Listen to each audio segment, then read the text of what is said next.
J.K. Rowling's previously fictionalised sport of Quidditch has been brought to life. Today, we're here at Southampton Common to find out more.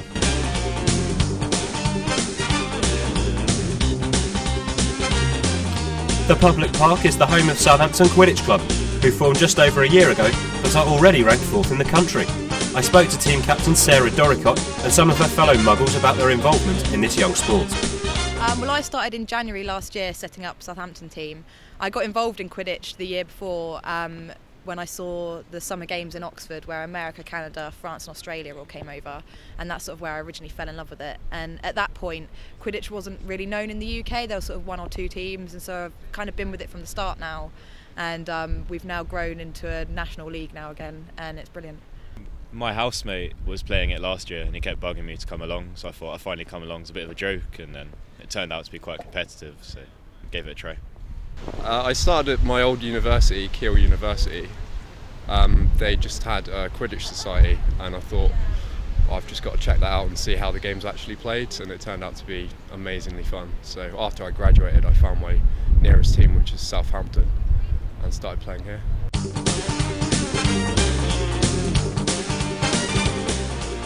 Adapted from the pages of the Harry Potter books, Quidditch is rapidly growing in the UK, combining a variety of existing, more traditional games.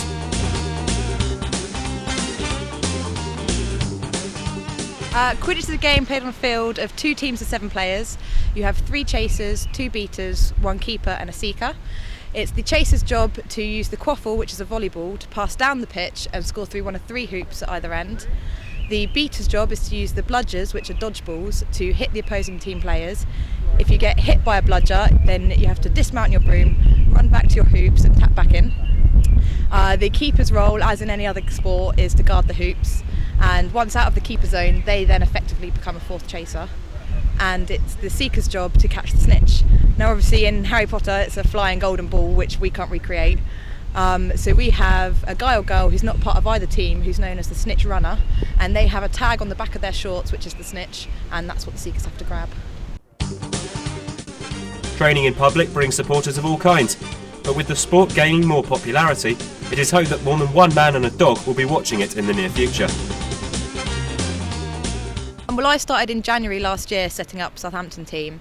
I got involved in Quidditch the year before when I saw the summer games in Oxford where America, Canada, France and Australia all came over, and that's sort of where I originally fell in love with it. And at that point Quidditch wasn't really known in the UK, there were sort of 1 or 2 teams, and so I've kind of been with it from the start now, and we've now grown into a national league now again, and it's brilliant. Yeah, well, I mean, when we're on, we're really on. We came 4th in the British Quidditch Cup, so I guess we're ranked 4th in the country right now. We came real close to 3rd, it's really close. So we're right up there in the mix, I'd say. Quidditch is a sport open to not just students, but all members of the public, both male and female. Mainly I love the element of the fact that it's mixed gender. It's the first sport I've come across that I can play that is guys and girls together, and no one's afraid to give a hit or take one. Everyone's in it together and it's brilliant. What would you say the broomsticks bring to the sport? Is that just to make it look more lifelike? Yeah, a lot of people when they first see Quidditch are just like, yeah, it'd be great if you got rid of those brooms, but it's just a part of the sport. It wouldn't be the same without it. It would really affect, if you did get rid of them, it would really affect the flow of the game, and how easy it is for seekers and things to catch the snitch. And it's just really like any other sport. In rugby, they have to pass backwards. The sport wouldn't be better if they could pass forwards. It wouldn't be better in basketball if they didn't have to bounce the ball. It's just our handicap, basically. While Quidditch may be seen by some as a joke sport, it will be no laughing matter when the team take part in the Southern Quidditch Cup at Hoglands Park this weekend, which is free to watch for spectators. So now we're better informed about one of the upcoming sports in the UK. Let's see if we can see some acts of witchcraft and wizardry by the Southampton Quidditch team this year.